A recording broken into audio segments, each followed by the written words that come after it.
The American walks every day, normal, going to work. He's walking downtown in Manhattan, and all of a sudden,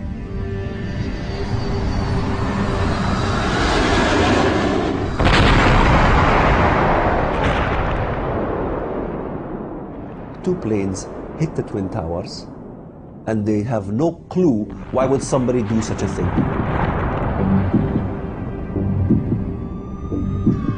The deliberate and deadly attacks which were carried out yesterday against our country were more than acts of terror. They were acts of war.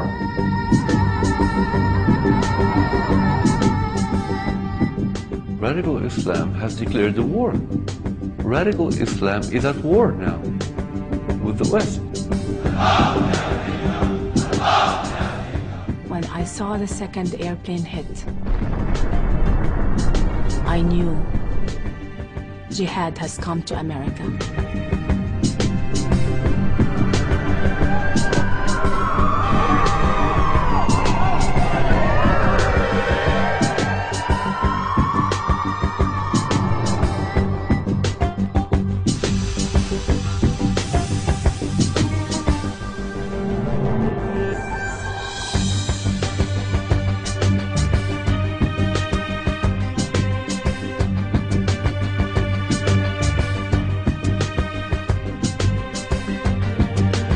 What happened in Bali and in Istanbul and now in Madrid are close to home for all of us.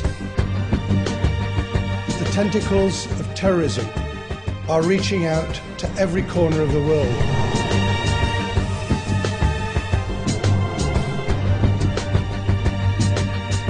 London's worst attack since the Second World War, a series of blasts rocked the capital during the busy morning rush hour. A shocking toll of dead and injured, dozens are described as in a critical condition.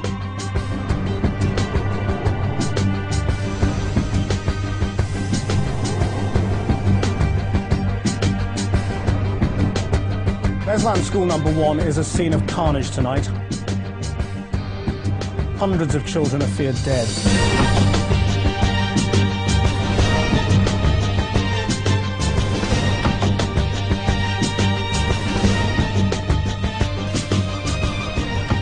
Они будут видеть наши зрители. Пусть Россия ждет наши зрители, пусть они ждут на их города, везде будут ждать наши зрители. Мы конкретно будем работать.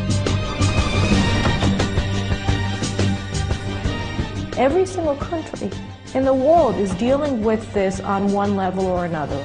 You see that the Thais are dealing with it. You see that the Filipinos are dealing with it. The Europeans are dealing with it in Madrid. The Russians are dealing with it in Chechnya. The British are dealing with it in London and in Manchester. And of course you see in the Middle East, whether it's in Iraq, in Iran, in Syria, in Lebanon, in Egypt, and of course in Israel and Saudi Arabia.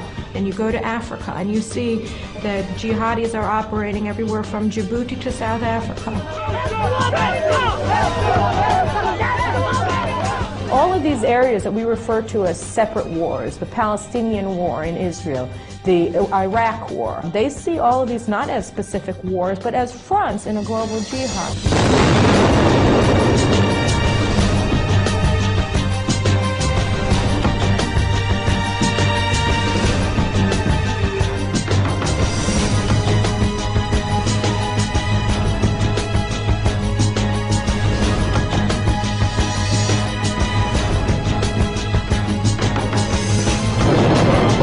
Jihad in paradise. Right now it looks all too possible.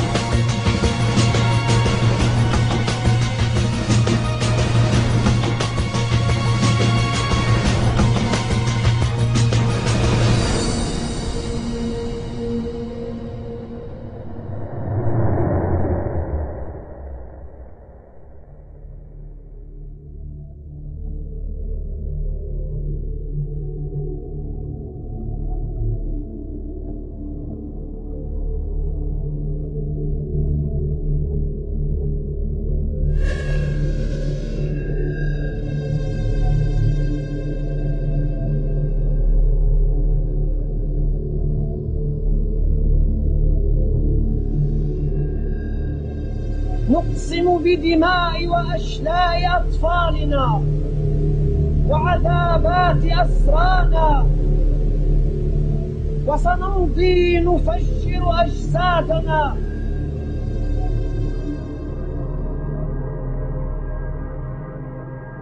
We need to understand the culture that produced terrorism. Nani Darwish is no stranger to terror. She was born in Egypt and grew up in the Gaza Strip. In the 50s, her father headed Fedayeen terror operations against Israel. Some people view the current situation with the Middle East as a clash of civilization. I think it's more than that, way more than that. I think it's an outright declaration of war from radical Islam on Western culture, on the Judeo-Christian culture, and we should know that. It's a declaration of war.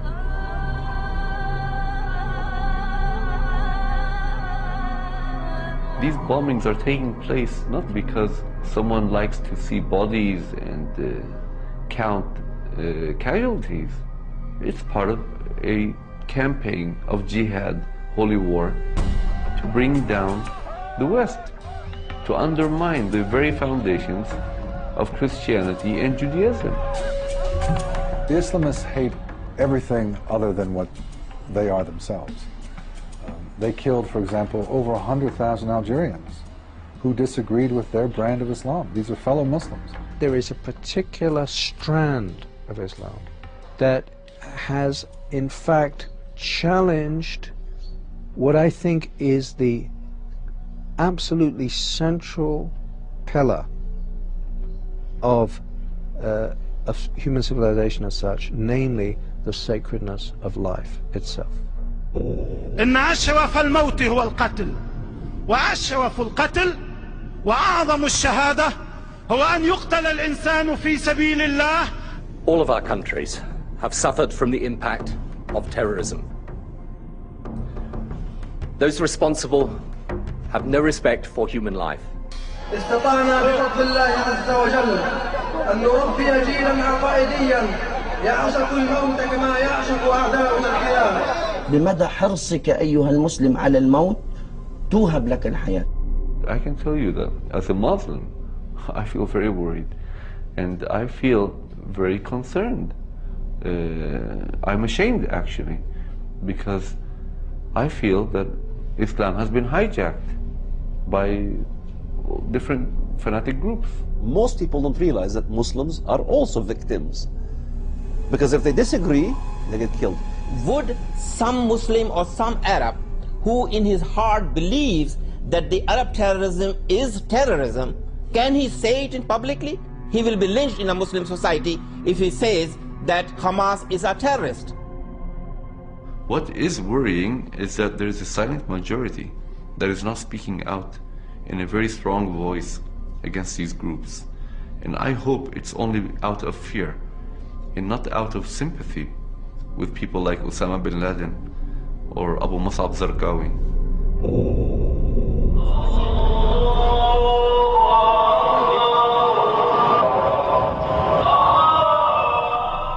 The question then becomes, what percentage of the Islamic world supports jihad and could be considered radicals or Islamic fundamentalists? The Muslim world consists of more than 1 billion people, and it's very difficult to tell what percentage of this 1 billion supports Al-Qaeda or Zarqawi or other terrorist groups.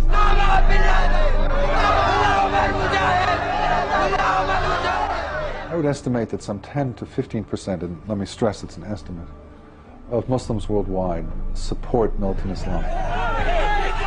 That is not to say that only 10 to 15% are anti-American or anti-Zionist. No, that's much larger.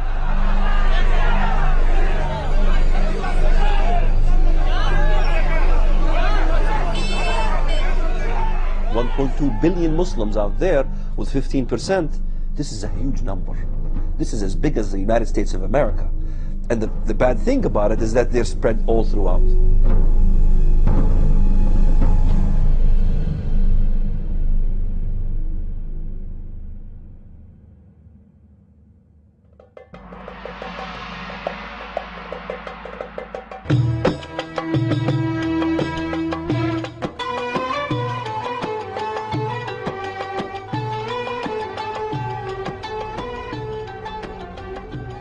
In the Middle East, Islam is our identity, it's our political life, it's our social life, it's our life.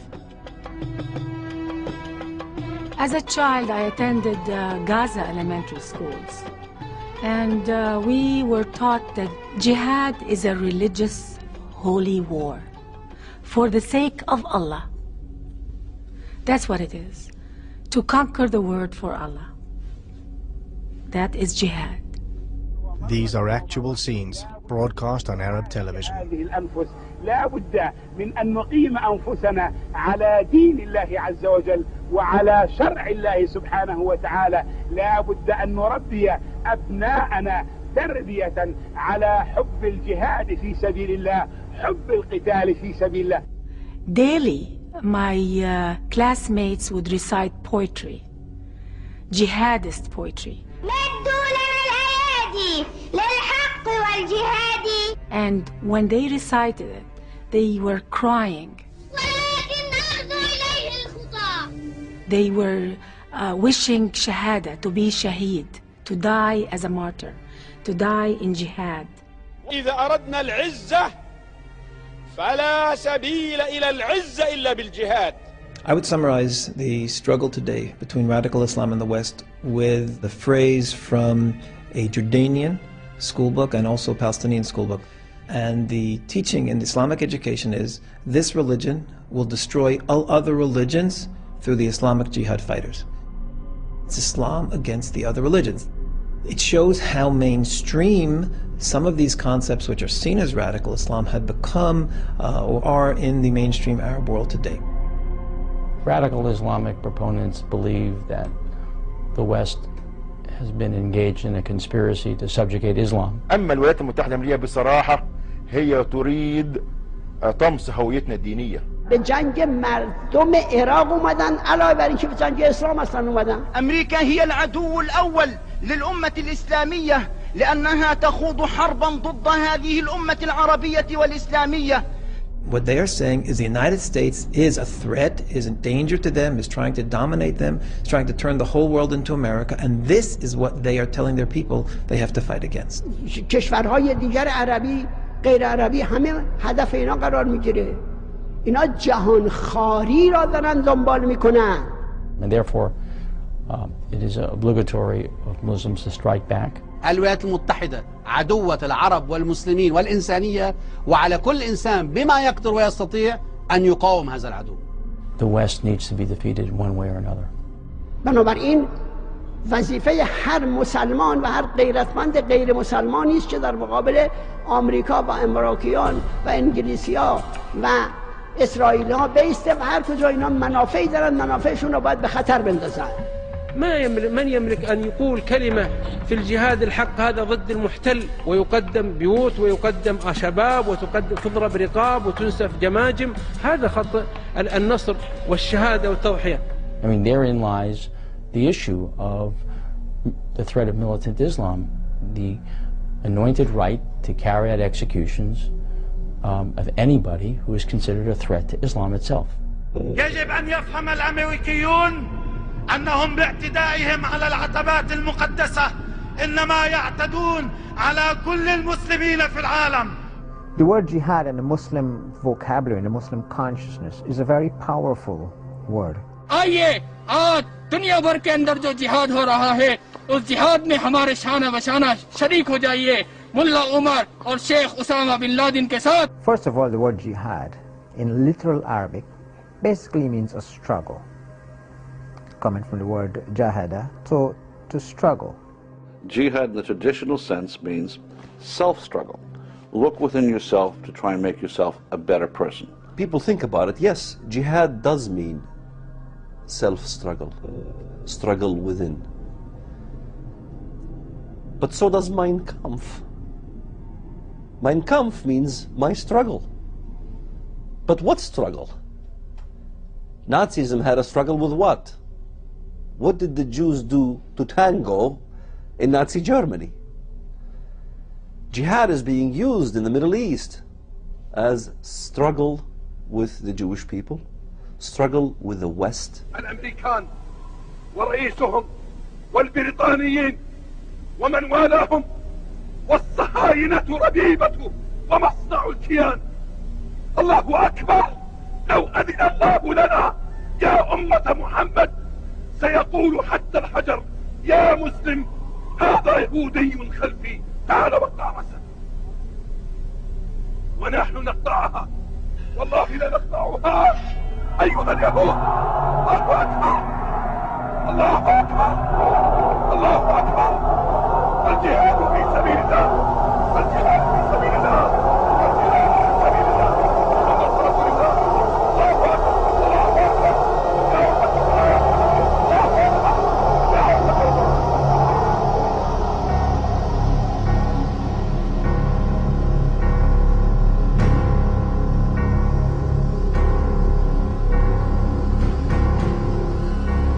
مراهق بريطاني انتزع قلب عجوز بعدما طعنه وشرب من دمها. هناك ناس مهووسون بمص دماء كبار السن. وهؤلاء وحوش على شكل بشر. The main theme in most of the Arab media is hostility to Israel and the United States and the West. آنکان تندیس بی همتای آزادی دشمن توحید و توهین خداوند. In the Arab media there is a process of demonizing Jews and the West. There is widespread use of this theme of portraying Israel and the United States as Satan, and this is an integral part of Arab Islamist propaganda. الشيطان مغرور الشيطان يحتل الأوطان بسلاح الطغيان. إنه الشيطان منبع الطغيان. إنه الشيطان منبع الطغيان. The amount of hate propaganda is far more extensive and pervasive than the attention it has received in the Western media.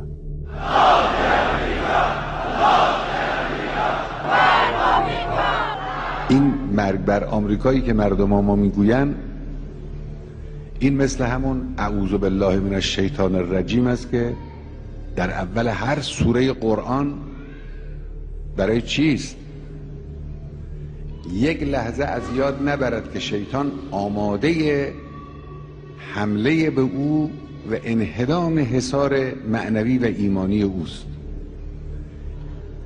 این مرگ بر آمریکا برای همینه. After 9/11, a lot of people in the West asked, why do they hate us? And some of them even started blaming themselves, looking what could America have done? There were numerous examples in American academia and media after 9/11 that placed the blame of 9/11 on American imperialism around the world. The message was, these people must be suffering so much if they're willing to blow up the World Trade Center. And they started saying, what could have we done to make them so angry at us? Is it our foreign policy? Is it us? What did we do? From the Western eyes, that seems very logical. Why would someone go blow up the World Center? Now, this message was given in academia, was given in a significant part of the media, and it is unfortunate because, again, it is distracting the population from the real source of the problem, which is an ideology which wants to destroy the West. It's their duty to do jihad.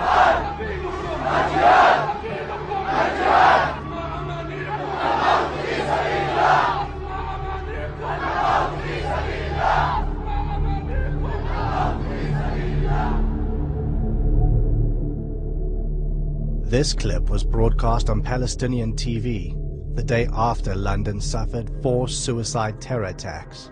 واهلك الكفار والمشركين أعداءك أعداء الدين اللهم احصهم عددا وقتلهم بددا ولا تغادر منهم أحدا.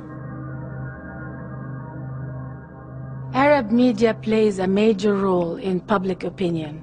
Arab dictators, in order to survive, constantly incite their people against the West, the Jews, and the United States. This is how they survive, by telling their people they are all to blame except for us. There will always be some root cause in their effort to mobilize a population. There will be some grievance that they will cling to. It's a distraction. And we dictators aren't the enemy. We're like you, we're Arabs. The real enemy is the Jews. It is the West. It is modernism. Those are the things that are destroying the very fabric of our society. One of the main ways they get the people to be willing to fight and endanger their lives and to hate the West is to present the war as an act of self-defense. So in order for you to do jihad, you have to find a good reason. So the best reason is we're defending ourselves. There is an enemy out there who wants to get us. علينا أولا أن نحدد من هو العدو. America wants to get us. العدو الأول للشعوب العربية والإسلامية هي الولايات المتحدة الأمريكية وليست إسرائيل فحسب. أمريكا هذه الإدارة الأمريكية هي عدو. They blame every little problem in the Arab society on the West. ثم حقيقة أمريكا هي في الغالب كما يثبت الواقع وراء جميع المشاكل. نعتبرها عدوة لأنها أكبر ناهب لثرواتنا ونفطنا وخيراتنا فيما يعيش مئات الملايين من أبناء أمتنا في البطالة والفقر والجوع والعزوبية والجهل والظلام ومشاكل. Nothing could be done wrong by Arabs. It's always the West. If you want to get people to fight, you have to make them think that there's a threat and then they're in danger. آمریکا در کمین نشستند و تا نابودی کاملتان از شما دست بر نخواهند داشت. سریعاً قیام کنید که جهان ایمن از صیاد نیست.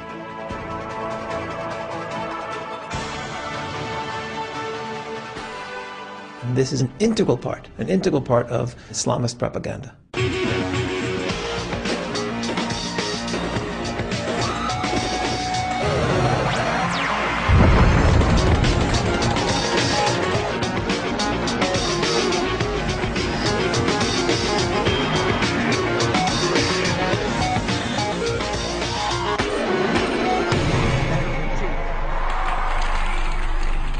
It recruits a lot of terrorists. That's the purpose of the Islamist propaganda, is to make the people angry, hateful against the West, to be willing to fight them. وشعارنا الذي رفعناه ولا نخشى أن نكرره في كل عام الموت لأمريكا.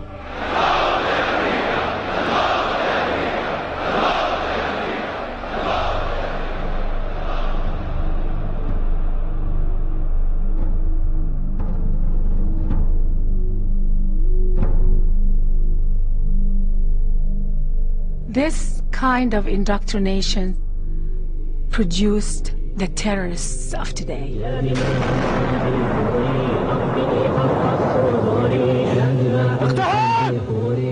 They are the natural product of indoctrination. In a television interview, an Arab intellectual admits that there is a distinct connection between propaganda and terrorism. أنا بقول إن فضائياتنا ينطبق عليه ما يسمى إعلام الإرهاب. نعم. تروج طروحات تعصبية، يعني قد لا يكون إرهاب مباشر بس تروج تعصب. والتعصب هي بداية العنف، الغلو عندهم، والعنف هو اللي يؤدي للإرهاب. يعني ما هو تعصب، تطرف، عنف، إرهاب. This propaganda throughout the Arab world has a very significant effect on the adult population, on the children growing up. أنا يعني أتمنى لو بوش يموت في النار، ويعني خاطر أروح شارون وأذبحه بالمسدس وأطعنه بالسيف، لأنه مثل ما هو يسوي حق المسلمين وحق فلسطين. أقول حق بوش إنه هو خنزير وإن شاء الله يا رب يموت. شكرا. A child isn't born hating. A child has to be taught to hate. A child has to be taught to fear.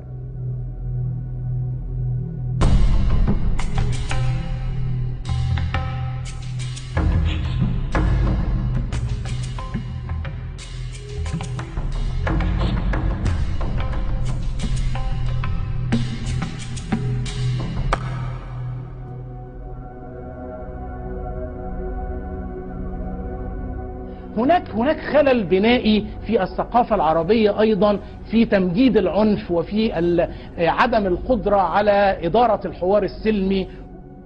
بسم الله الرحمن الرحيم. Lord of mercy. Well, no, we don't have the time for the error. Lord of mercy. Let back up on the original straight error. Alongside the social art code. Big things. Yeah, man, throw them in the fire. Yeah, one of them. They will say Tony Blair, him and the Chicopa. You want Mr. Bush, him and the Chicopa. The National Front, them and the Chicopa. Throw them in the fire. Mr. From Kandahar to Ramallah, we coming star. Peace to Hamas and the Hezbollah. OBL groovy like a shining star. Like the way we destroyed them through Tawa. Ha ha.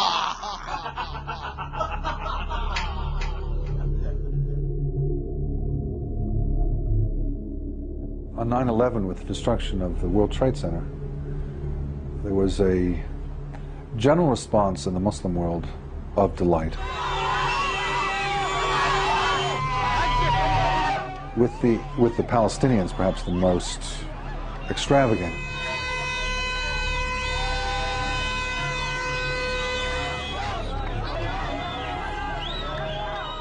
Two weeks before 9/11, the Mufti of Palestine, Ikrim al-Sabri, who's the senior religious figure in the Palestinian Authority, on the radio openly prayed for God to destroy Israel, Britain, and the United States.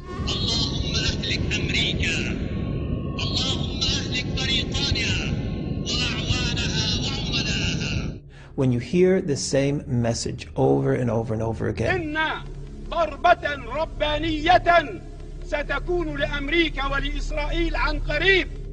It becomes part of the way you see the world. وسوف يفرح المؤمنون بنصر الله.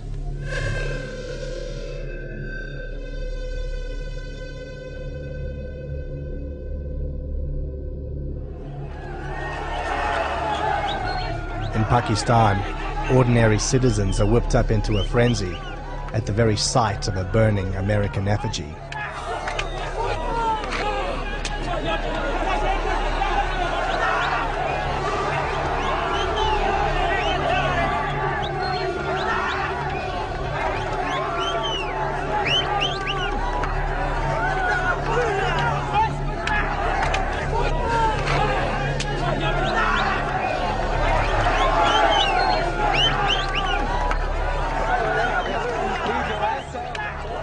The scene repeats itself in Iraq. This time, it's not an effigy that's burnt, but American civilians whose vehicle was ambushed by Islamic militia.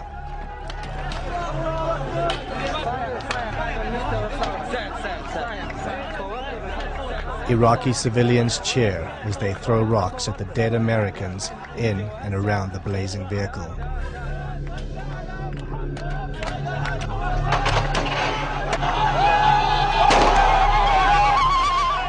Amidst shrieks of delight, the charred corpses are then dragged through the streets.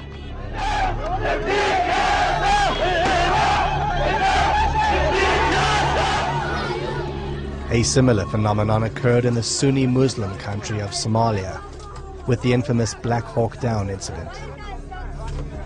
After US military helicopters were shot down, the bodies of American soldiers were stepped on, after which time they were dragged through the streets.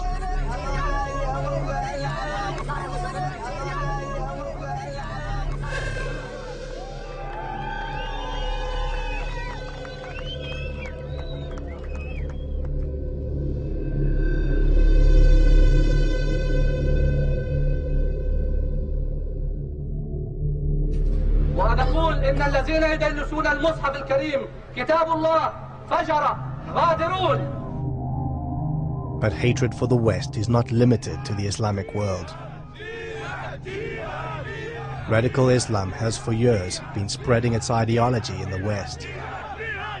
This jihad rally is taking place on the streets of London. The infiltration of radical Islam is so deep, it's shocking.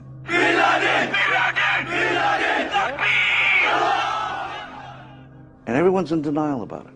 The minute you say, oh, this is an extremist group, you know, all of a sudden it's, oh, you're not being politically correct. You have Al-Muhajirun, who's an open-fledged terrorist entity, speaking out on the streets. calling for Muslims to jihad against Britain. UK, you will pay! UK, you will pay! Bob, USA! Bob, USA! Bob, UK!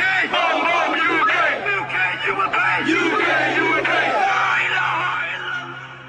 We've been infiltrated by people who want the Quran to replace our constitution. أنا رحت سنة 95 لقيت خطب بتقول إن هم منطلقين للبيت الأبيض خلاص من المساجد، من بعض المساجد. يعني إيه منطلقين للبيت الأبيض؟ يعني كان واحد بيقول في خطبته إن إحنا ذاهبون دلوقتي إلى البيت الأبيض علشان إن شاء الله ينتصر الإسلام ويتحول البيت الأبيض إلى البيت المسلم. يعني هيروحوا يحتلوا البيت الأبيض يعني ولا؟ لا، بسواد الإسلام وأفكاره سوف يتغير البيت الأبيض. The vast majority of Muslims who live in America or any of the other Western countries are loyal, good citizens who care about the future of their country and who would never dream of doing anything against the interests of their adopted country. Many of them were born in this country. So the one thing we can't do is stereotype, generalize. What we can do is be worried that there are those from within our own country that have been taught by extremists in extremist mosques and by extremist tapes that you can easily get today to hate the country you live in and to support only the most extreme elements of radical Islam dedicated to the destruction of Western values. That is a serious problem. Hamas has the largest infrastructure of all terrorist organizations on American soil today. They are not trying to be part of the American way of life. They are not trying to be part of our culture. They are here with an agenda to make Islam the law of the land. Just to show where our loyalty belongs to. You see this flag here? It's going to go on the floor. And to us, our loyalty does not belong to this flag. Our loyalty belongs to Allah subhanahu wa ta'ala. Takbir! Allahu Akbar! Allahu Akbar! It's not illegal, nor should it be illegal to say death to America. It's protected speech. And in fact, Islamic groups understand that it is protected speech. Don't be afraid to speak out against injustice in this country. One of the loopholes of this government is they allow the freedom of expression. But it doesn't immunize those groups from being accountable for the radical views that they espouse. Of course, not all Muslims are like that. But we've been infiltrated with this kind of agenda. And America has to wake up because we are strangling ourselves with our political correctness. There is tremendous deception in terms of saying one thing publicly and another thing privately. Yasser Arafat obviously was the master of this dual agenda in terms of openly supporting pluralism or nonviolence or condemning terrorism. I condemn completely these terrorist activities. And then secretly or behind closed doors supporting it. Sometimes you would find a Muslim who appears to be moderate. We were the first, as you may remember, post-September the 11th, who said that the actions of flying planes full of innocent civilians into buildings is not legitimate. But in his deeds, he's not as moderate as he is. We are here to talk about the Magnificent 19. Those who 2 years ago today split the world into two camps, into the camp of Islam and the camp of non-Islam or Kufr. Those who revived the obligation of jihad worldwide. The Magnificent 19. They were praising the hijackers, celebrating the attacks on New York. The deception is so high and so successful that I'm afraid we're losing the battle. In order to expose British terror groups like Al-Muhajirun and supporters of Sharia, Glenn Genvey collaborated with Jonathan Galt and acquired recordings of the group's meetings held in London mosques. The tapes reveal open incitement to violence and terror, in particular from Abu Hamza al-Masri, who calls upon followers to kill the kuffar, or non-Muslims. What makes Allah happy? Allah is happy when a kafir gets killed. Abu Hamza, in one of the clips, is talking about the word kufar, that if you are not a Muslim, and you live in a Muslim land, you are like a cow. That's his word.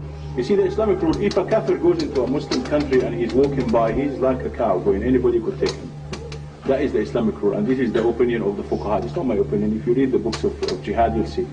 You can take him to market, you can sell him. Kafir is walking by, he went inside, you catch him, what are you doing here? Then he's a boot, you can sell him the market. You can kill him. If Muslims cannot take them to and sell them in the market, then you just kill them. It's okay. Abu Hamza also engages in hate speech against America. America is a blackmailing nation which will take power until there is nobody in the planet out of its order. The new God of the planet, and Allah will destroy America. Hamza's a speaker, he brainwashes people. He gets funding, he sends them to commit murder abroad. Al-Mujahirun is a UK-based Islamic pressure group with offices in Pakistan. 25-year-old Abdul Salam grew up in London's Brick Lane. Now he's a recruiter for the Taliban. What's your involvement in recruiting and training young British Muslims? Well, the Muslims from Britain, there's hundreds of them that come over from Britain to Pakistan or Afghanistan. And what we do is we supply them with weapons, clothing, we feed them, we shelter them. Yeah, I'm British born, British bred. Are you willing to kill British soldiers? I'm willing to kill British soldiers simply because of the fact that they're engaging in a war that is against my brethren. The links from the UK go abroad and back. This is what makes it a global problem. If you take the London bombings, the bombers were from Britain. They're from the city of Leeds, a 2-hour drive north of London. British Muslims, but British. I and thousands like me have forsaken everything for what we believe. We are at war and I'm a soldier. Now you too will taste the reality of this situation. We are living with them. They are here. They're not outside our borders, they are here.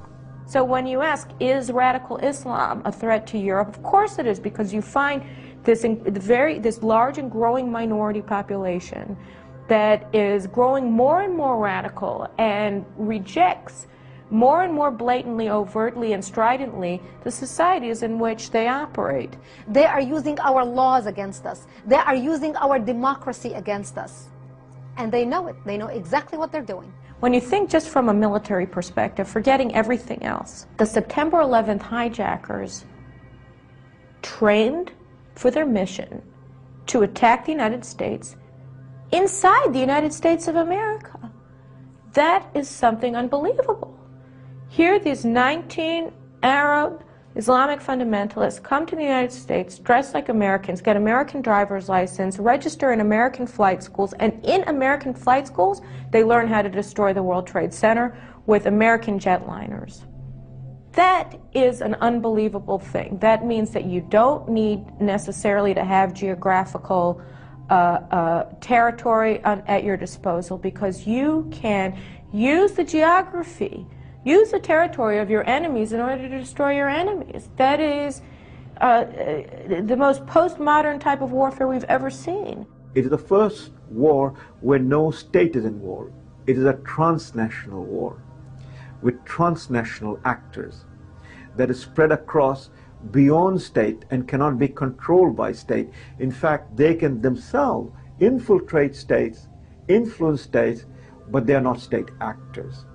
That is what makes this war far more difficult to execute.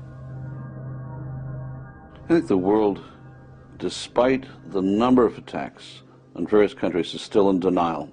They don't want to believe that someone has declared war on them.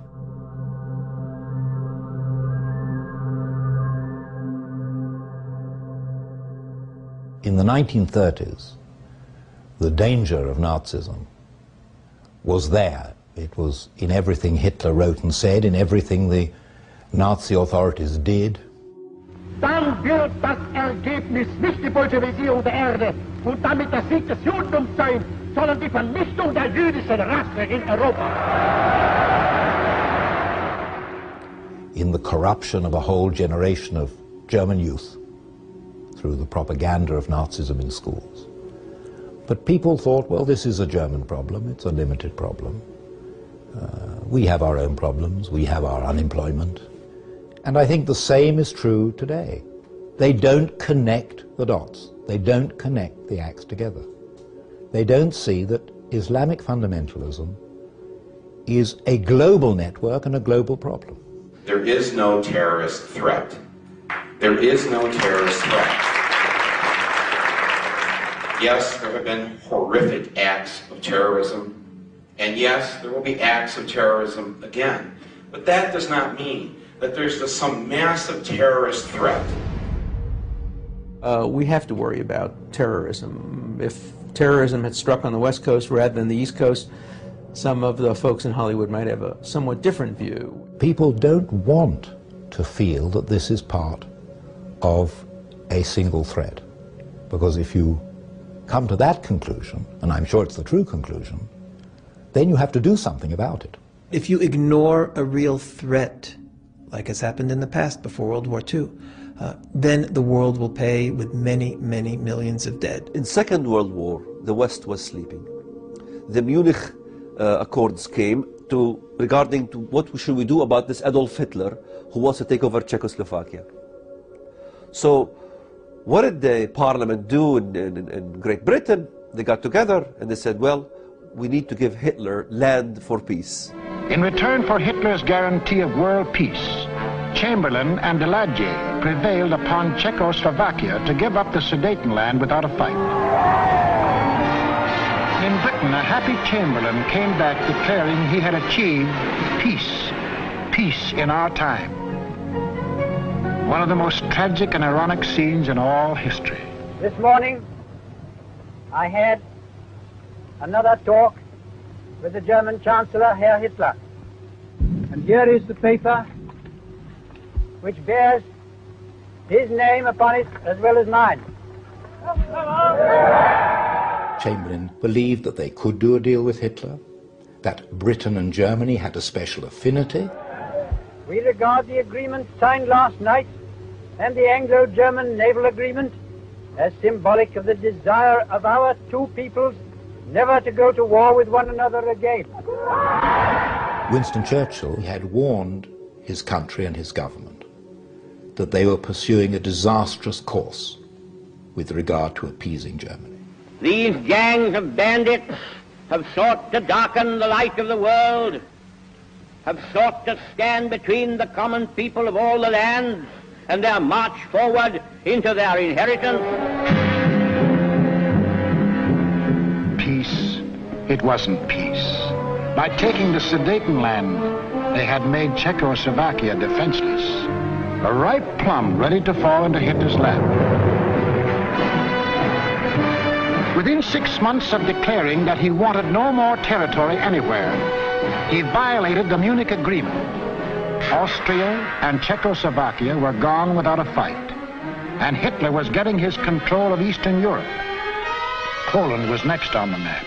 Churchill never considered himself a great leader. He always considered that he had failed, because from 1933 to 1939, he had warned his country and his government. So when war came, and when in May 1940 he was asked to be Prime Minister, he felt he was only there because he had failed. That if he had been listened to, if the country had understood the German danger, if the country had allied with other states threatened by Germany, then this situation would never have come to pass. That Hitler could have been deterred. Perhaps it could have been stopped. Perhaps millions of lives could have been saved. Today, the press, by minimizing the potential threats, by ignoring the potential threats, are doing a tremendous disservice to the West by not alarming the people to what they should be alarmed about. When you ignore what people are saying, when they're actively on a daily basis calling for your own annihilation, calling for the annihilation of your country, you're ignoring them at your own risk.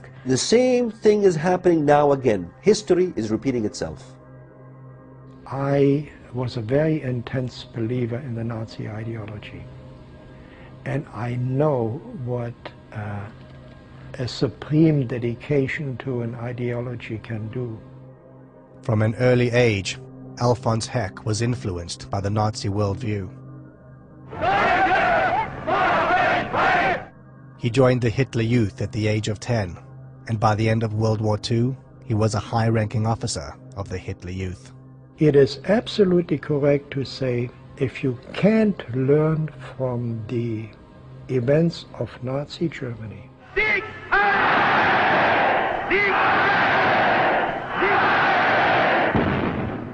you will not be able to grasp the true intent of the danger of the radical Muslim world today.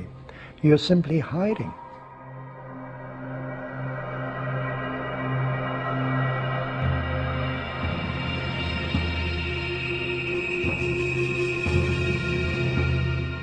History has an unfortunate habit of always repeating itself.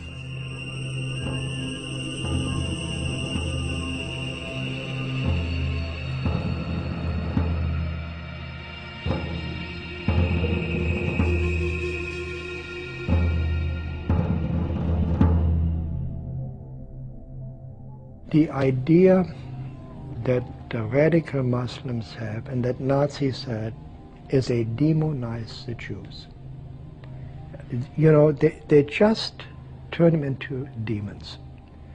And I mean, this is exactly what happened in Germany. Now, can you imagine? We were enlightened people and we fell for this. Why wouldn't Muslims fall for this? فاليهود هم اليهود، هؤلاء هم الذين يجب أن يذبحوا ويجب أن يقتلوا.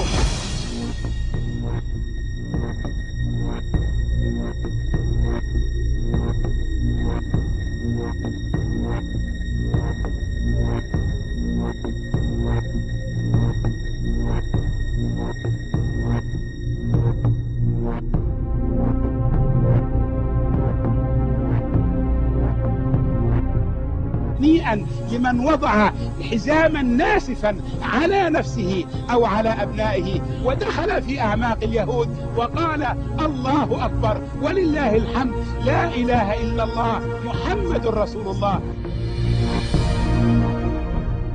They are killing the infidels just like the preacher in the mosque told them to do. It's their duty to kill them. اسرائیل از صحنه روزگار حذف نشود، این فریادها به قوت خود باقی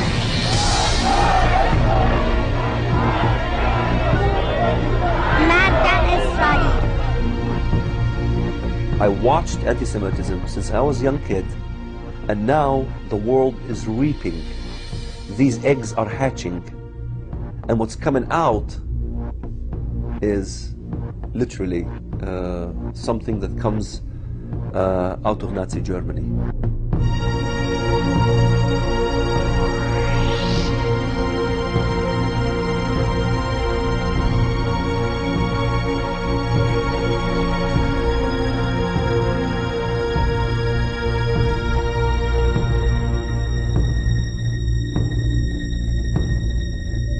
The same as in Nazi Germany. The Boy Scouts in Nazi Germany, we had the youth.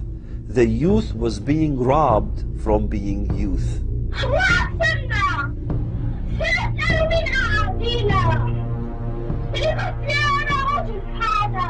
Arab children are being taught that Jews are inherently not human, that they are born from monkeys and pigs, that it's perfectly all right to kill them, that is a command from Allah to kill all Jews. اسمك ايه؟ بسملة. بسملة عندك كام سنة؟ 3 سنين ونص. انت مسلمة؟ بسملة انت تعرفي اليهود؟ بتحبيهم؟ لا ما بتحبيهمش ليه؟ كده. عشان هم ايه؟ هم قردة وخنازير. عشان هم قردة وخنازير؟ مين قال عليهم كده؟ ربنا. قال عليهم فين؟ القرآن. قال عليهم في القرآن كده صح. I think the worst form of child abuse is teaching a child to hate. What we have on Palestinian TV and on Saudi TV over and over again are little kids being taught songs, I want to be a suicide bomber. إذا احتجت على باب القدس أسقط بدائيا بزي مقاتلي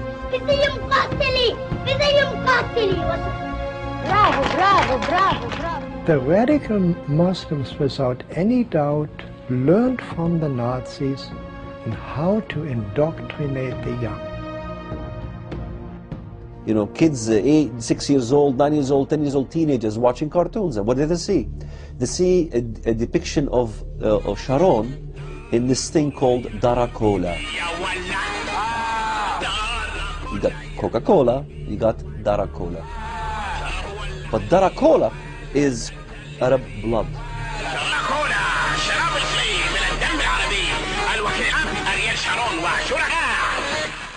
لا مستر شارون فهمني. أنا كلمت المتخصصين علشان نسوي بطل مشروب، بطل حاجة ساعة، شوية دم عربي علشان نشرب دم العرب.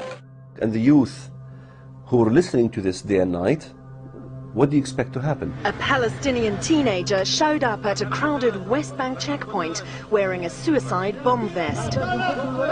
Soldiers sent a yellow robot to hand scissors to the boy so he could cut off the vest. Once the boy was out of harm's way, the bomb vest was detonated. And I think this is the crime that the Muslim world commits against its children. Hitler committed a crime against young Germans. It took me a long time to see that. But what the Muslims do to their own children is even worse.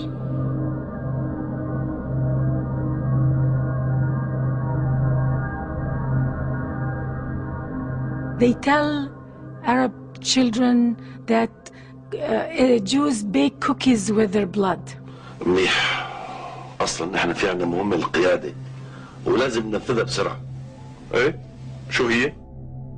This is a scene from the television series Al-Shatat.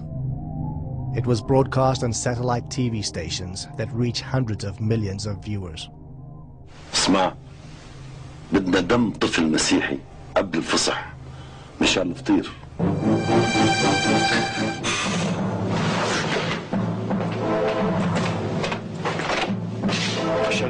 شالوم حدا شافكم؟ لا. متأكد؟ طبعا. معناتها خلينا نبدأ فورا. مدام ندوا على البيت. تكرم حبيبي. بعد شوي بنروح. Throughout the Middle Ages, there was this libel that the Jews needed blood of a Christian child to make matzah. Now, of course, today the world knows this is totally libelous accusation, no connection to truth at all. Yet the Al-Shatat film was able to include a video depiction of this ancient blood libel as if this is real Jewish ideology.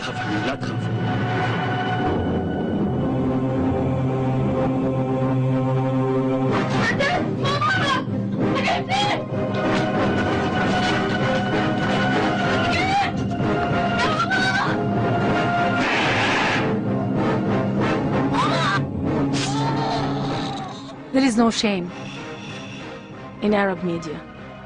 In the degree they are ready to cover hate speech and lies, outright lies against the Western Israel. التي تصنع الفطير من دم الأطفال الأبرياء. The ironic thing about this whole thing is that if you look at reality, you can see what we accused the Jews of doing. We carried it out literally. فالقتل في سبيل الله أشهى أمانيهم والإفخار في جنودك وحلفائك من أسعد لحظاتهم وحز رؤوس الكفرة المجرمين تطبيق لأمر ربنا.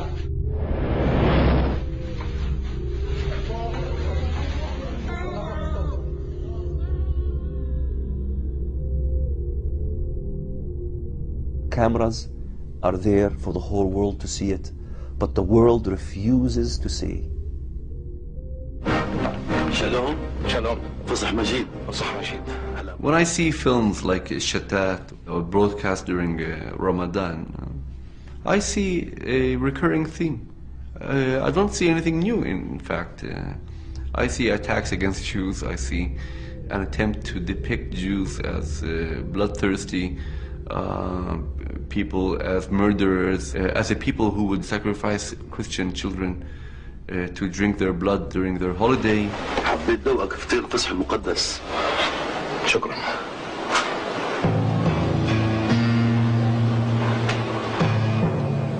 كيف شفتها مطيبة؟ عادية مثل الفطاير الدنيا. لا تغلط. هي ألذ وأقدس. لأنه معجون بدم نقي. دم جزء. What is significant is not just the film, but the time in which it was shown.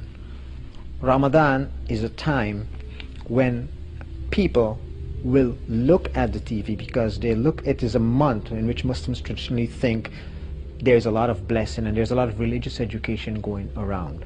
So when you choose that month to show a particular film that is anti-Semitic, you are grabbing an almost captive audience. And it just shows you how dangerous propaganda could be. How could you possibly believe this in the 21st century?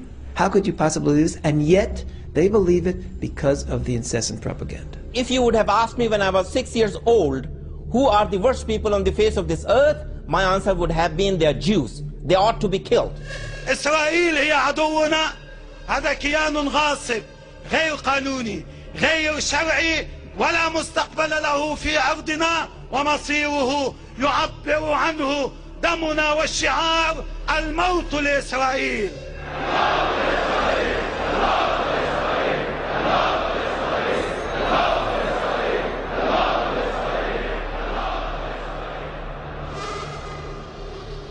Almost the first people who applauded Hitler's rise to power were the Arabs. The Nazis and the Islamists share a common conspiracy theory. The Jews control America, for example.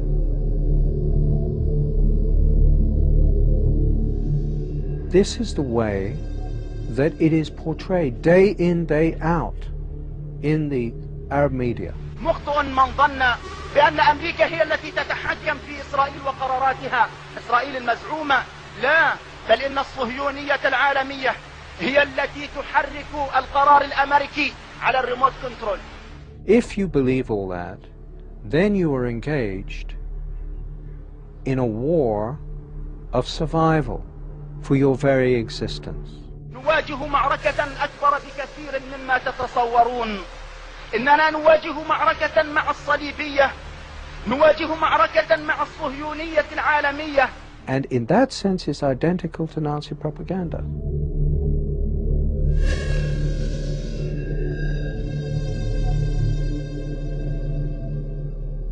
This is a war of propaganda in which the same techniques of subversion that we saw earlier in the challenge posed by fascism and Nazism are repeating themselves.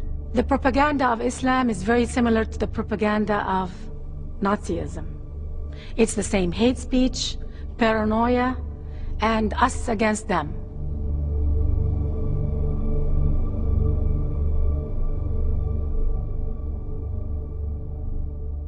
Here is a critical point that is generally overlooked.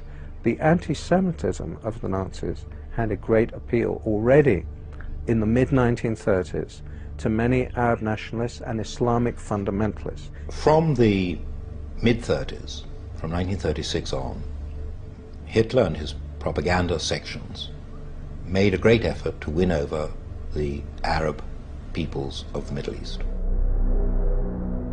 We see that the undisputed leader of the Palestinian Arab national movement of the 1920s, 1930s and 40s, Haj Amin al-Husseini, the Mufti of Jerusalem, was a fervent admirer of Adolf Hitler. The Mufti was one of the founders of the radical Islamic movement, and Hitler saw at once that this man not only could serve his purpose, but wanted to serve his purpose. There is a very important meeting between Hitler and the Mufti of Jerusalem on the 28th of November 1941, of which we have a full protocol. And what Hitler explains is that this is first and foremost a war of extermination against Jewry, and he tells him to lock this secret in his heart. He is revealing it to the Mufti. It's extraordinary he should choose the leader of the Palestinian Arab National Movement for this revelation, which is in an official German document. It seemed strange to us that a Mufti who was not a pure Aryan was being received by Hitler. But they said, no, we have the same goal, which is the extermination of the Jews. The Mufti was sent to the Balkans, where he raised a Bosnian Muslim SS division. He had several SS divisions, the Handschar division, for example, where they had nominally Croatian officers, but the rank and file of the unit were entirely Muslim, Arab Muslims, and they were bringing them in from all over the world. I was utterly astonished that the Grand Mufti of Jerusalem had raised a Panzer division of Bosnian Muslims to fight along the Waffen-SS.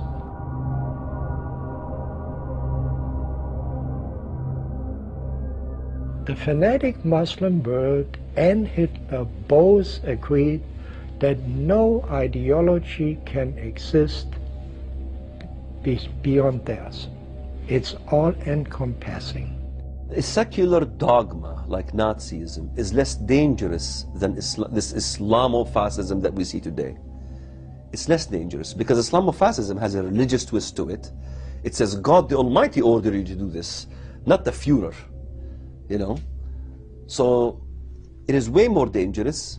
It's trying to grow itself in 55 Muslim states. So potentially you could have a success rate of several Nazi Germanys if these people get their way. Hitler's gone and dead. The German people are not the Nazis of 1944, but the Muslims have never wavered in their goal, which really is, if they possibly could, to kill all of the Jews. I'm convinced of that. If radical Islamic fundamentalists had their way, we would have another Holocaust. There's absolutely no doubt about that. If Al-Qaeda could produce it, they would. But what begins with the Jews never ends with the Jews, as the West and Europe in particular is slowly but surely beginning to understand.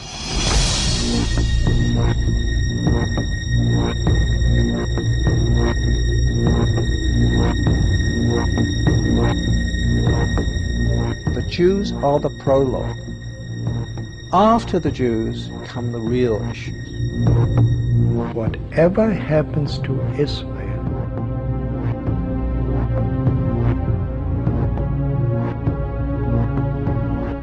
eventually is going to be the fate of the world.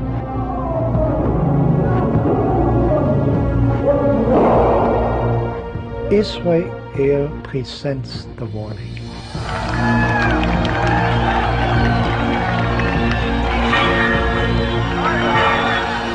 Islam is superior than the Jews, than the Christians, than the Buddhists, than the Hindus. The only deen Allah accepts is Al-Islam. And whoever seek any other deen apart from Islam will never be accepted.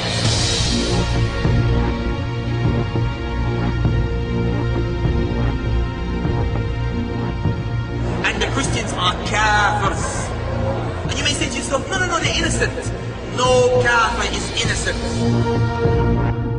Two blasts just minutes apart, outside two churches in Baghdad, as those inside worshipped. And you too will meet your destruction, because Allah's religion will prevail on this earth.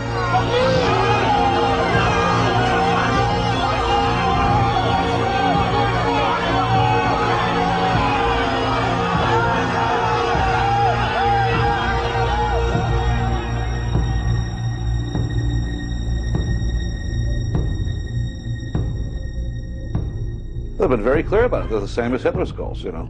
Kill all the Jews, crush the democracies, destroy Western civilization. They wish to strike down the West. They want to defeat the West. They want to defeat Christianity. They want to defeat Judaism. They want to spread Islam in their own way. أن الله عز وجل أوجب علينا أن ننشر هذا الدين في الأرض كلها. It's very clear. We've heard it so many times from many Muslim leaders that they want to Islamize the world. پیام انقلاب پیام جهانی است، در جغرافیا و زمان محدود نمی شود. تردید نکنید که انشاءالله اسلام همه کجاها رو فتح خواهد کرد؟ همه قله های جهان رو فتح خواهد کرد. قد حكمنا الدنيا وسيأتي يوم والله نحكم فيه كل الدنيا. سيأتي يوم نحكم فيه أمريكا، سيأتي يوم نحكم فيه بريطانيا ونحكم فيه كل العالم.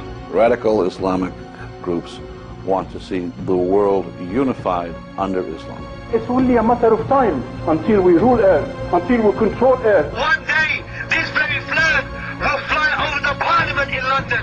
We will see this flag that will fly over the White House, and we will see the Black House. The Kaaba will take over the whole world. Islam to the world. You will take over USA. You will take over UK. You will take over Europe. You will defeat them all. You will get victory. You will take over Egypt. We trust in Allah. Indeed, there is He who sent His messenger, Muhammad sallallahu alaihi wasallam, with the deen of Haqq, with Islam, to dominate all of our other religions, to dominate the United States, to dominate the world, even though the non-Muslims may hate it. Takbir, Allahu Akbar, Allahu Akbar, Allahu Akbar, La ilaha illallah. At the end of the day, Islam must control Earth, whether we like it or not. It's a promise from Allah subhanahu wa ta'ala. It's a promise from Rasulullah subhanahu wa ta'ala.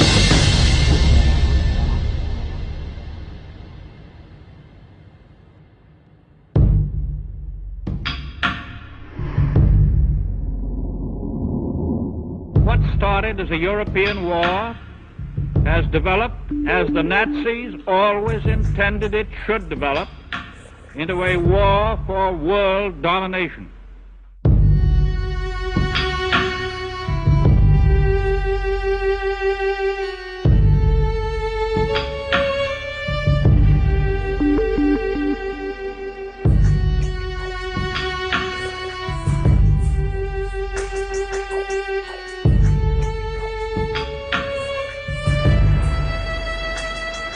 It is coming very close to home. Will our children too wander off in search of new gods?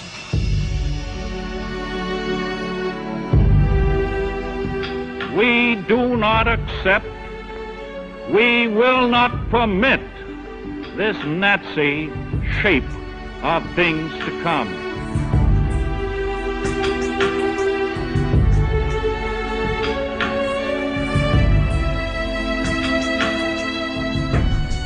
We know that these people act in the name of Islam. But we also know that the vast and overwhelming majority of Muslims here and abroad are decent and law-abiding people who abhor this act of terrorism every bit as much as we do. So if they truly want to bring out the compassion and peace element in Islam, they really have to behave like it. They have to teach it in their schools. احنا ما نجحنا في أن نحبب أولادنا إلى الحياة. علمناهم كما قيل كيف يموتون في سبيل الله. ولكننا لم نعلمهم كيف يحيون في سبيل الله. It is the duty of all moderate Muslims to stand up and speak against the hate, to speak against the jihad. إن هؤلاء أيها الإخوة الكرام هم من أعداء الإسلام. إن هؤلاء الذين يشوهون صورة الإسلام من أعداء الإسلام. if they don't agree with it, then let us hear your voices. We want to hear the voices. And the Western world need to stand up and support the voices of the moderate, the very few who are speaking out. The Western world need to support them, need to do everything we can to empower them. It would be a terrible disservice to those Muslims who are liberal, who are democratic, who are modern, who want to live a civilized life, to throw them in with the barbarians, because they are on the right side, and more than that, they have a great deal to offer in the war against militant Islam. It is through hope and education that we will be able to win this war and accomplish peace. It's important that those engaged in terrorism realize that our determination to defend our values and our way of life is greater than their determination to cause death and destruction to innocent people in a desire to impose extremism on the world. Ultimately, the price we're talking about is the price of freedom. In every generation, I think, we're called upon at some point to stand up for that ideal.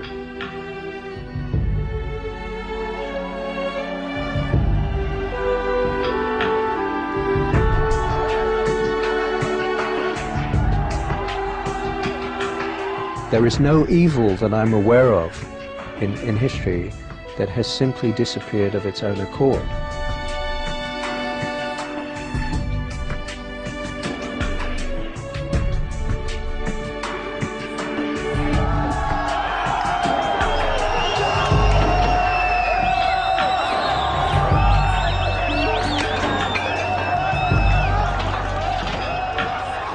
If you recognize the danger and you don't do anything about it, you are risking your demise. We cannot claim ignorance anymore. Where evil triumphs, it is because there were not enough good people to stand up to defeat it.